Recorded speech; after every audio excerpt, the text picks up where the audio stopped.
We return now to one of our main stories of the day, the escalating war in Syria following President Trump's decision to withdraw U.S. troops. Nick Schifrin is back with a lawmaker at the center of the response. In Congress, there is bipartisan anger at Turkey for its campaign inside Syria and at President Trump for withdrawing U.S. forces. One of the lead authors of legislation that would sanction Turkey is Maryland Democrat Senator Chris Van Hollen, and he joins me now. Senator, welcome to the NewsHour. We watched earlier today a video posted on Facebook of a Russian journalist walking through an empty U.S. base. What is the impact, in your opinion, of President Trump's decision to withdraw troops from northeastern Syria? Well, Nick, it's a devastating impact, both in terms of Turkey now attacking the Syrian Kurds, who, of course, have been our main partner in the fight against ISIS, and now could well lead and will likely lead to a resurgence of ISIS. Also, we've just handed Russia a lot more leverage in the region, as you just indicated. So this is a disastrous decision. The Congress will be calling upon the President Trump to reverse it, but calling upon him to reverse it's not enough. In my view, we need these bipartisan sanctions if we're going to have any hope of influencing Turkey's misconduct in their attacks on the Syrian Kurds. So you mentioned bipartisan sanctions. They are co-sponsored by Republican Lindsey Graham. They would, among other things, sanction senior Turkish officials, restrict their visas, target Turkey's energy sector, prohibit U.S. military sales to Turkey, and even require a report on the net worth of President Erdogan. Why are those steps the best way to change Turkey's behavior today in northern Syria? Well, they will also include sanctions against two Turkish government-controlled banks, including the Halk Bank, which is in the news today, just an indictment brought down against it. Because what we need to do is say to Turkey that you're going to feel economic pain unless you stop your aggression against the Syrian Kurds and pull back your forces and your proxies.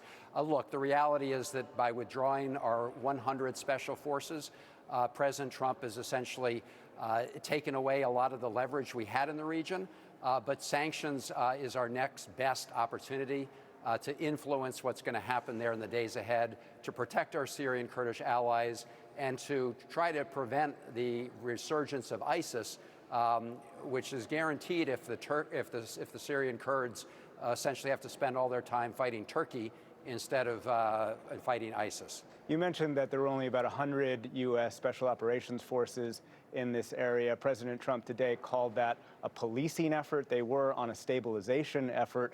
He said we don't need to do that kind of effort. And he also announced that Turkey would feel pain for their incursion into Syria. He's announced sanctions, as you know, and of course, Vice President Pence will be on his way to Ankara soon. Why are those steps not enough? Well, first of all, those 100 special forces were the special forces embedded with our Syrian Kurdish allies, and they were what were stopping Turkey from launching this attack on our partners. So when Trump decided to withdraw those special forces, he essentially green-lighted Turkey's actions. With respect to sending Pence and the announcement yesterday on sanctions, this is like a pea shooter, right? He announced some sanctions on Turkish steel. The reality is Turkish steel exports to the United States represent about 1/4 of 1% of all of Turkey's exports. So that's not a serious response. And the president still says he's going to meet with President Erdogan here in Washington in November. I mean, what kind of signal does that send? So that's why it's important that Congress act on a basis. You've got a lot of momentum to stand up for our Syrian Kurdish allies, to stand up against ISIS. And we're going to use whatever tools are at our disposal. They're not perfect tools, but they're the best we've got right now. Military officials I talked to acknowledge a level of anger among those Special Operations Forces soldiers inside of Syria for withdrawing and leaving Kurdish partners. But they argue strategically that Turkey is more important than Kurdish partners. Turkey is a NATO ally since 1952.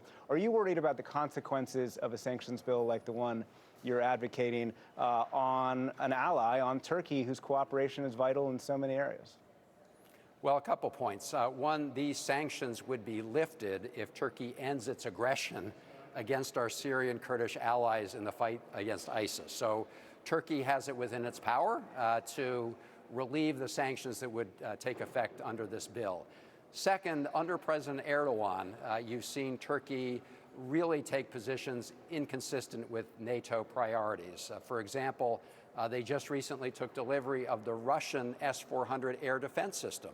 The United States and NATO said that that would put NATO pilots at risk because we want to use the advanced F-35 fighter. Turkey thumbed their nose at us. They took delivery of that system. And so we've had to discontinue our partnership with the F-35 with Turkey. That also is a tripwire for U.S. sanctions. So Turkey under President Erdogan has taken a number of steps that undermine its role and responsibilities in NATO. And we can't just sort of say, okay, Turkey, whatever you want. We need to insist that Turkey be a full partner in NATO and a full partner in the fight against ISIS. And as you know, Turkey allowed ISIS fighters to transit its territory many years ago. They looked the other way while ISIS grew in strength, and it was the Syrian Kurds who were our partners there, not the Turks. And so allowing Turkey to kill our partners in the fight against ISIS also sends us a message that we're an unreliable partner. And so the United States has to, for its own national security, hold Turkey to account here. Senator Chris Van Hollen, Democrat of Maryland, thank you very much. Thank you.